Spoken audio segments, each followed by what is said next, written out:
Hola, buenos días. Mi nombre es Luis Herrick de la materia de construcción y les voy a hablar un poco sobre la gestión y administración de obras. Vamos a empezar la exposición definiendo qué es un contrato de obra. Un contrato de obra es un acuerdo legal en el que una de las partes, denominada contratista, se compromete a ejecutar una obra o trabajo determinado por otra parte, llamada contratante o comitente, a cambio de un precio previamente acordado. La característica principal de este contrato es que se basa en el resultado final, o sea, la obra terminada, no en las prestaciones continuas de los servicios. Este contrato de obra consta con varios elementos claves, como lo son el objeto, precio, plano y las obligaciones. Pasaremos ahora a hablar sobre un par de decretos que se encuentran en Gaceta Oficial de la República Bolivariana de Venezuela. Empezamos con las condiciones generales de contratación, el decreto 1417 de 1996. El capítulo 1, el contrato y sus nexos. Artículo 2. Este artículo establece la jerarquía y el orden de prelación de los documentos que componen un contrato de obra pública en Venezuela. Esto es fundamental para resolver discrepancias o contradicciones que pudieran surgir entre los distintos documentos. En resumen, el artículo 2 indica que el contrato de obra está formado por el documento principal y una serie de anexos. En caso de conflicto entre ellos, se aplicará la siguiente orden de importancia. 1. Documento principal del contrato. 2. Especificaciones particulares y planos de proyecto. 3. Presupuesto original. 4. Especificaciones generales. 5. Oferta de contratista. Y 6. Cualquier otro documento. Se puede decir que la función de este artículo es crear una pirámide de autoridad documental. Si, por ejemplo, el plano de documentos de mayor jerarquía muestra una pared de 20 centímetros de espesor, pero una especificación general de menor jerarquía, es mencionar el estándar de 15 centímetros, ese tipo de pared. Prevalece siempre lo indicado en el plano. Esto brinda seguridad jurídica en ambas partes, estableciendo una regla clara para interpretar el contrato y evitar disputas sobre qué instrucciones seguir. El documento principal es el REI, seguido por los detalles específicos de la obra y finalmente los documentos más genéricos. Pasamos ahora a tocar el tema de la declaratoria desierta de la modalidad de contratación en el artículo 113. Este artículo regula la situación en la que un proceso de contratación pública no puede ser adjudicado declarándose desierto. El artículo 113 nos dicta: el órgano contratante declara desierto una modalidad de contratación en los siguientes casos. 1.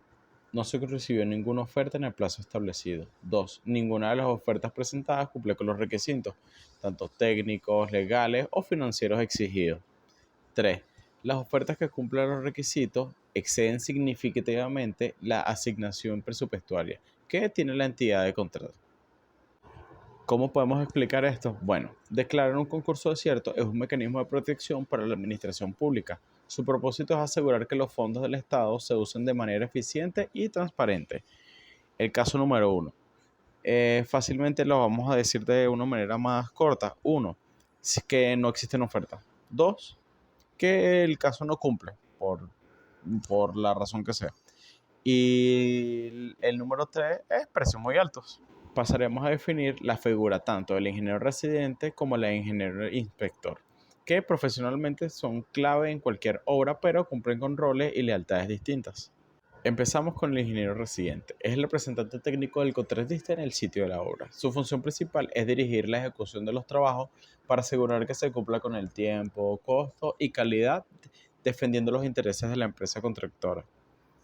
Algunos de sus deberes son dirigir y supervisar el personal de la obra, como son obreros y técnicos, planificar y controlar el cronograma de ejecución, garantizar el cumplimiento de especificaciones técnicas y los planos, gestionar recursos como lo pueden ser materiales, equipos, maquinaria, llevar la bitácora o libro de obra anotando los avances y novedades, elaborar las evaluaciones o informes de avances que el contratista pueda cobrar. Y por último, velar por la seguridad y la higiene en el sitio de trabajo. ¿Cuáles son sus derechos? Bueno, uno de sus derechos son recibir el pago de los honorarios profesionales por parte del contratista, tener autoridad delegada por el contratista para tomar decisiones técnicas y operativas en la obra y contar con los recursos necesarios para la correcta ejecución de una obra. Ahora definiremos el ingeniero inspector. Es el representante del contratante de la obra, o sea, el dueño, ya sea público o privado en la obra. Su misión es fiscalizar, vigilar y controlar que el contratista ejecute la obra de acuerdo con lo estipulado en el contrato. ¿Cuáles son sus deberes? Bueno, supervisar la calidad de los materiales y de los trabajos ejecutados, revisar, aprobar o rechazar las evaluaciones representadas por el residente, verificar el cumplimiento del cronograma y notificar desviaciones, asegurar que la obra se construye siguiendo los planos y las especificaciones aprobadas, autorizar modificaciones al proyecto si es necesario y documentarlas, ordenar la paralización de trabajos que no cumplan con la calidad exigida. Por último, firmar y recibir la obra una vez que esté terminada a satisfacción. ¿Cuáles son sus derechos? Bueno, tener acceso irrestricto a todas las áreas de la obra, solicitar ensayos de materiales y pruebas de calidad, recibir toda información técnica y administrativa del proyecto por parte del contratista y recibir el pago de sus honorarios por parte del contratante. Una analogía para definirlos podría ser que el ingeniero residente es el director de orquesta del contratista, enfocado en hacer la obra. El ingeniero inspector es como el crítico o auditor del dueño, enfocado en verificar que la obra se haga bien. Pasamos ahora a hacer un diagrama PERP y CPM para una vivienda unifamiliar. Estos diagramas son herramientas para planificar y controlar el tiempo de un proyecto. El diagrama de CPM, conocido como el método de la ruta crítica, se enfoca en determinar la secuencia de tareas que no pueden retrasarse sin afectar la fecha del final del proyecto, la ruta crítica. Utiliza duraciones fijas para cada tarea. Sus pasos son estos. 1. Listar actividades. 2. Establecer secuencia. 3. Estimar duraciones. 4. Dibujar el diagrama y por último, identificar la ruta crítica. En la siguiente imagen daremos el ejemplo simplificado para una vivienda. El diagrama de PERT, que vendría siendo la técnica de evaluación y revisión de programa, es similar al CPM, pero se usa cuando la duración de las actividades es incierta. Este utiliza 3 estimaciones de tiempo para cada tarea: el optimista, el más probable y el pesimista. ¿Cómo podemos explicar esto? Bueno, PERT se enfoca en la probabilidad y la gestión de riesgo. Es más útil en proyectos de investigación o tecnologías nuevas. Para una construcción de una vivienda donde los tiempos son más predecibles, CPM suele ser suficiente. El diagrama se dibuja igual que el CPM, pero utilizando las duraciones esperadas de. Por último, elaboramos un presupuesto sencillo donde aparezcan acta de inicio, presupuesto, cuadro de hoja de mediciones, un cuadro de cierre y el acta de terminación. Bueno, ya aquí empezamos a ver el trabajo que hicimos, el contrato. El paso 1 fue el acta de inicio. Es el documento formal que da por comenzada la obra.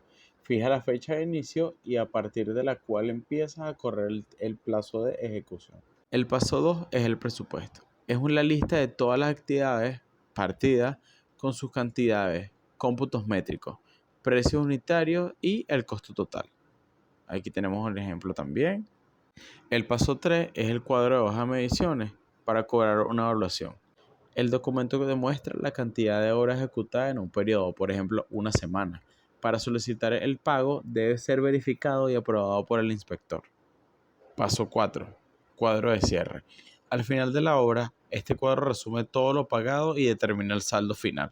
Y por último, el paso 5, el acta de terminación, un documento que certifica que la obra ha sido finalizada, recibida con satisfacción por el contratante, libera al contratista de sus obligaciones principales, excepto las garantías post-entrega. Bueno, muchas gracias por su atención. Espero que la exposición le haya servido de ayuda y feliz noche.